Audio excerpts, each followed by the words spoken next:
Excellent. Well, welcome, Hiroki. And please, well, Hiroki, many of you know him. He works for Binghamton University, is SUNY, and also Waseda Institute, I guess, in Japan. So without further ado, please, Hiroki, please go with your presentation. Thank you. Thank you very much. My home internet seems kind of unstable, so I would appreciate if someone can keep that camera on so that I can tell that whether or not connection got frozen in my side. So, okay. Anyway, so I'm Hiroki Sayama, so it's my great pleasure to give this talk in this session. And as some of you already know, Alex, Jesus, and many others has been running the informal, the A-Life and the Society seminar series, which is not really open to public, but anyone can join. So my talk is essentially the summary of what I presented, I think, back in December. So this is nothing to do with artificial life, in fact, but instead it's more like a showcasing what I have been working on with regard to COVID-19 response, especially for my university and the local community, to motivate other people to do something similar. Okay, oh, sorry. Oh, hold on 1 second. I can't really get out of here. All right, so let me move on. Yes, good. So my personal motivation starts from this incident. As many of you know, I was the organizer of the A-Life 14 back in New York City, 2014, and we invited John Horton Conway as one of the keynote speakers. So we have personal connection to the founder of the game of life, the industry basically. But sadly, John passed away because of COVID in the last April. So this made me think, okay, as someone who actually worked on the cell automata when I was working on the PhD, I was working on Langton's loop. So Langton and Conway were two big names in my personal interest. So what can I do as an A-Life researcher in response to COVID-19? So in this talk, I will just mention very briefly the 5 personal projects I have been working on. And with most of the time spent for the 2nd and the 5th one to illustrate how the scientific modeling visualization can help people in your local community, your personal community, to make better decisions and get prepared. So the very first project started from the one phone call coming from my university president, President Harvey Stenger at the Binghamton University president. He is actually the engineer. And when COVID happened, he wanted to find someone who can actually do some quantitative modeling. Somehow, somewhere, he got my name. And he got my cell phone number. I received a phone call directly from the university president. Hiroki, can you do the apex prediction? And I have no experience working on the epidemics. But sure, I said, of course, that we can teach dynamical system, which means that this is the moment we need to demonstrate our skills.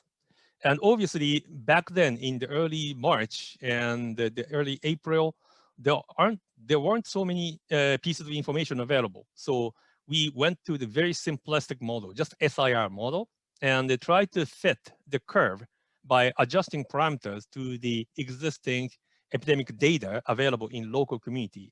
The Broome County in New York State, to be specific, where the Binghamton University is located. So we did lots of the very simplistic Excel-based spreadsheet modeling. That was the weekend project, like a Saturday.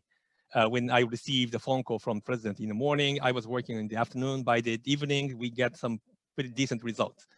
And then we also conducted more systematic parameter exploration to see what would be the potential scenarios of the apex. So this was a bunch of simulation runs with the markers showing that the height and the time point of the apex. And you see this area is the dense, most dense region. So this gives us the expectation. Probably around this would be the actual apex that Broome County, where Binghamton University located is, would experience. Turns out we are not so far off. The actual data was available later, to April 17, 19th, with 134 active cases. So we are not so far off. So this already gives us some good illustration. As simple as the Excel-based SRR model could be useful for decision makers of the local municipalities and the counties. So this was my beginning. Okay, and then the president of the Binghamton University also gave us an additional task over the summer. So now that we get more cases and we get more medical and pharmaceutical information about COVID, so we should develop a plan and also educate the campus population about this disease and how to behave. So as a part of this process, we were tasked to create a highly detailed agent-based simulation model of the entire campus population. That includes about 17,000 individual agents, and also a bunch of other vehicles, such as personal cars and the buses. And our objective is to produce the visual illustration of which part in the university campus and what time that you should expect the most frequent social contact happening. Therefore, the university administration should target their resources to that particular location time to do the proper behavioral intervention. So technically, this is a multi-layer physics simulation type of the work. We created the road layer for vehicles and the pedestrian path layer for the pedestrian movements. And we simulated every single human individuals to be moving from one place to another by following the actual schedule of their classes and the teaching schedules. We implement this in Python NetworkX. So this is underlying structure of the multi-layer transportation networks. This was done by my co-author, Shun Zhao. He was a PhD student in system science at Binghamton. And he went onto Google Earth and marked every single point one by one manually. And he even recruited his wife. So those poor couples spent hours and days and weeks just keep marking one point after another to construct this kind of traffic data set from Google Earth. And you see the university campus map, and each circle represents a different location of interest. So this is the underlying structure. And we create a simulation model of the particle movement from one place to another. Okay, so we collected a lot of the real world data because obviously, we don't have actual direct the behavioral data set collected from campus student populations. That would be a huge privacy breach. So we collected instead the course schedules, locations of classrooms, and individual students' residential hall locations and the class registration schedule. Of course, all of the data are completely anonymized, but this is the actual data coming from 2 years ago. And we also get the information about individual employees' office locations and the bus schedule and the parking lot occupancies and location, etc. And the physical size of the classroom as well. So we put all of the indirect data together to reconstruct the crime scene, basically. So nobody saw the crime scene, but by stitching those indirect information together, we could reconstruct what would have been the most plausible as the actual traffic pattern that took place on our campus. So in order to do so, as Steen mentioned in his talk, there are lots of parameters. And in this case, there are not only parameters, but also assumptions of each agent behaviors. So I'm not going into the details, but basically, students are going to develop a schedule of one day, and they try to move from one place to another by following the shortest path in that network model. And they may catch the food, they may go back to home after the class is over, etc. So we tried our best to estimate or guess what would be the most reasonable, rational movement of each individual student and faculty and staff. And here's how it looks like. I hope this works over the Zoom. What you are seeing here is the actual simulation. Each tiny dark green dot moving in the campus are individual students and faculty. So if you were on the Binghamton University campus in 2019, and you must be one of those particles. And the growing, shrinking circle disks are the indoor space occupancy rates for the green ones. And the blue disks are the parking occupancy. And this is a high resolution, very detailed simulation model. And you can also see that the highlighted heat maps coming out when there is high traffic. So those heat maps indicate the frequency of the close social contacts. So by creating this kind of animation, first of all, this is already a great educational material. People can see this to, educate themselves. What would be the area and time period of potential risks, so they can come up with the different strategy. Let me play this one more time so that you can see the more details. And second of all, we can combine this result together over time aggregate to create a map of the density of close contact, so that this can be utilized by physical facilities department of the university campus to put more decals and other behavior intervention resources. They could also put the lanes to regulate the direction of movement, etc. In those areas where you see the very high traffic patterns emerge. Specifically, this is actually the food court, and the cluster of green discs here are lecture halls. So this is more like a ant foraging behavior. Students can go to the food source and coming back to the nest. And then another peak of the contact is here. This is the bus terminal. That's where they can actually depart to off-campus residents. So anyway, so this is what we have been working on over the last summer. And here's a summary result of the cumulative contact density map. And what's nice about having this kind of detailed model by using agent-based model is that we can run the hypothetical, model in as-if scenario, like the campus as it could be. And we tested by using this model that what happens if you reduce the population density by 50% and you get this kind of result. And you can also reduce even further, 25% density. So this means 75% is already removed. And then basically social contact is gone. And we can conduct a more systematic analysis. What is the cost benefit? If you reduce 10% of the campus population, can you reduce the number of close contact by 10%? And here's the result. So as you reduce the population density, the effect is actually nonlinear. So here you see the 45-degree diagonal line. So this is the reference line. 10% reduction gives you 10% reduction of the contact. But as you can see, the initial density reduction actually gives you more than the investment you make. Up to this point, probably around 45%, you invest more to gain more. So this is rationally, economically, the best density if you want to get the maximal benefit. And also we can conduct the more epidemiological analysis by conducting some very basic epidemiological estimate of R0, basic reproductive number. We can simply estimate how many days the student can remain infectious. And we made some really conservative estimate, like 4 days. And what would be the average number of social contact per day per person? That's N that we want to figure out.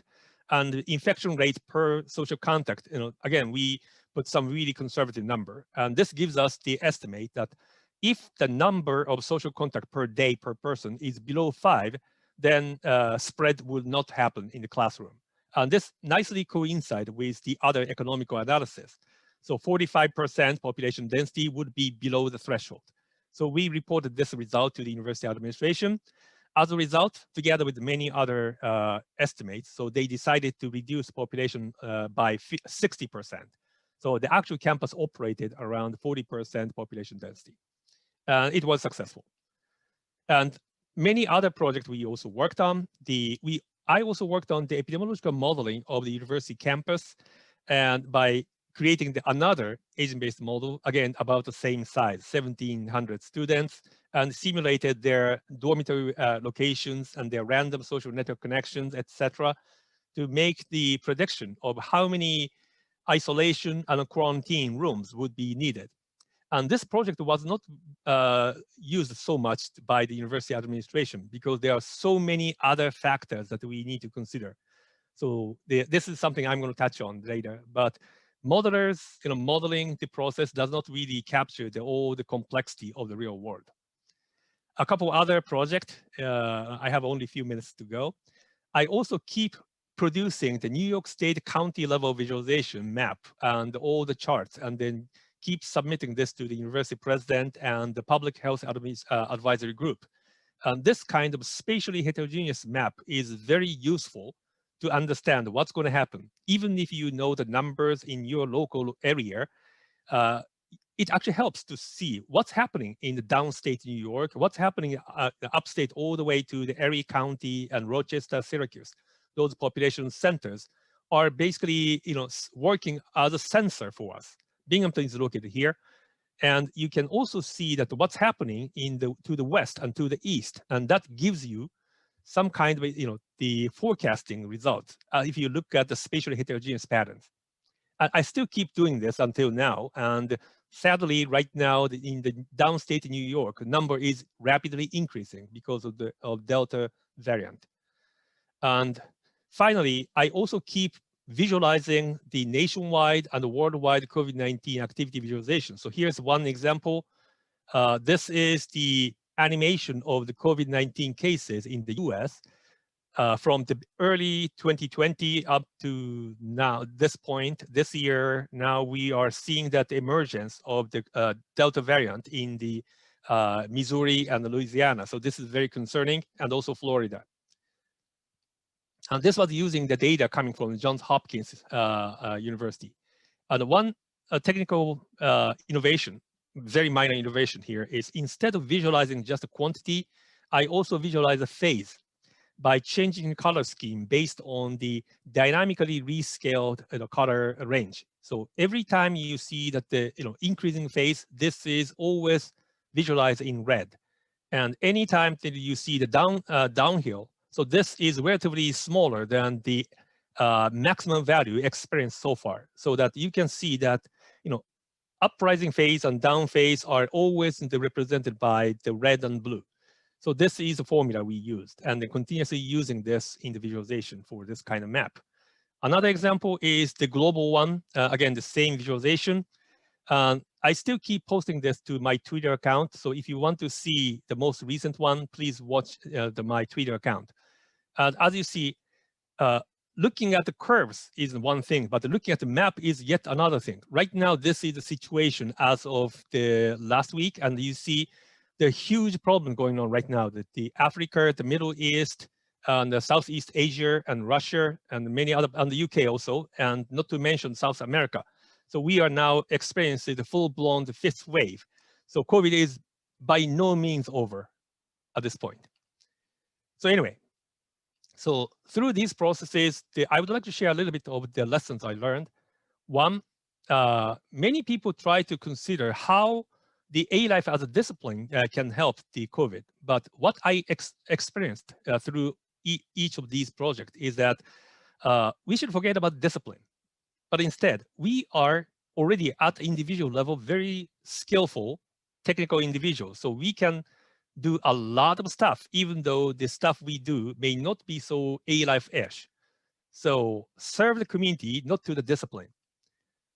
Second, real situations are here and not in the theoretical space. So people who are in your community, they are suffering and they are in charge of making decisions today or tomorrow. So you can consider those real situations next to yourself instead of trying to publish a paper somewhere in nature. And also, even though we are very skillful, our knowledge about complex societal challenges is basically close to nothing. And we should always open mind and then listen to others and learn and collaborate with those. Especially, you should work and listen to those who are actually handling the situation in the front line. They are real experts, not the expert you see on the TV. And as I mentioned, there are so many constraints, especially in the logistics and the procurement of vaccine, for example, or the securing spaces, making arrangement. Those constraints are always the more important than parameter values of COVID. So you should consider those complexities.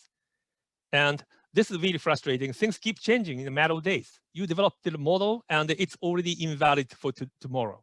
So we should be prepared for these kind of dynamic situations. And finally, scientists want to be very cautious to not make definite conclusions. But there are people who still need to make decisions no matter what. So we should understand the value of those managerial decision-making process. And we sometimes we need to make a decision between the scientifically rigorous methodologies and the need for decision making. Okay, and in 1 minute, I would like to summarize how we as a lifer can be advantageous in facing these kinds of challenges, and that's going to be my last slide. We have, as I mentioned, advanced technical skills. Be confident. We can do a lot of stuff, even though it may not be directly related to our research interest. Second, A-lifers are particularly suitable for handling heterogeneous agents at multiple scales.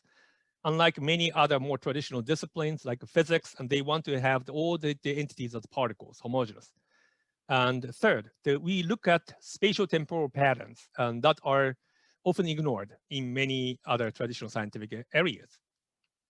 Fourth, and we are fundamentally interdisciplinary, and this is, in my opinion, it's a very strong benefit. So we should absolutely utilize our interdisciplinary experience and skills to help out the real world situations. And finally, we care about the specific details, not just the generalizable universal rules, but we care about the specific situation in this particular case. And that's the culture of the artificial life, in my opinion. And that's going to be very helpful in addressing the societal challenges. So thank you very much. And I know that I'm about 1 minute over, so I will stop here.